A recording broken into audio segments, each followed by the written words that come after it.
আমরা যখন কোনো দুর্যোগ চলে আসছে তখন সেই দুর্যোগটা মোকাবেলার জন্য সরকার এগিয়ে এসে রিলিফ দিচ্ছে।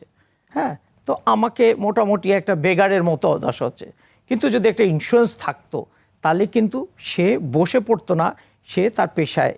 এখন কি হয়, এখন ধরেন একটা শস্য বিমা করা হলো, শস্য বিমা করা হলো, লেন্ডার তাকে করলো, ফাইন্যান্স করলো, কিন্তু যখনই কোনো ডিজাস্টার হলো ওই লোকটা তো উইদাউট কোলেটারাল সিকিউরিটি এই টাকাটা এনেছিল, সে কিন্তু একদমই মানে নিঃস্ব হয়ে গেল। তখন লেন্ডার তাকে চাপ দিল আমার টাকা দিতে হবে, বিকজ সে কোনো চ্যারিটেবল অর্গানাইজেশন না, সে একটা প্রফেশনাল কমার্শিয়াল অর্গানাইজেশন।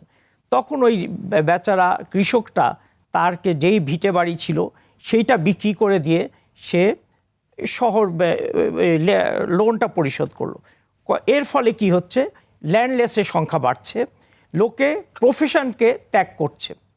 এখন এইভাবে যদি প্রফেশন ত্যাগ করে এবং ল্যান্ডলেসের সংখ্যা বেড়ে যায় এবং লোকে যদি রুরাল এরিয়া থেকে আরবান এরিয়াতে চলে আসে, তখন একটা টোটাল মানে কি বলবো একটা আনহেলদি আরেকটা যোগের সৃষ্টি হচ্ছে।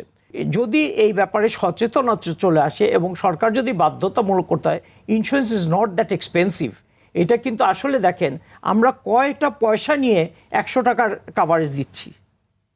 তাহলে একটা লোক যদি আপনার জাস্ট তার সপ্তাহে 2-3 কাপ চায়ের কষ্টটাকে স্যাক্রিফাইস করে, তাহলে এটা দিয়ে সে যেমন তার কৃষির জন্য একটা ইন্স্যুরেন্স নিতে পারে, হেলথের জন্য নিতে পারে, পার্সোনাল অ্যাক্সিডেন্ট পলিসি নিতে পারে।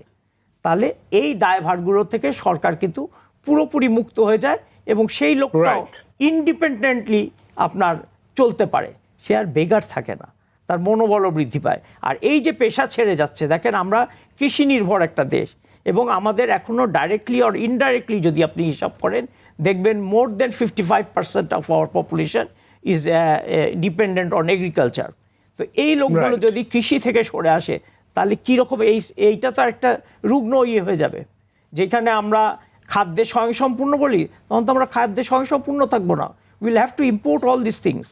আর ইন্স্যুরেন্সটাই তো হলো একটা রিস্ক ম্যানেজমেন্ট টুল, তো এই টুলটাকে ইউজ করতে হবে two mitigate all this problems.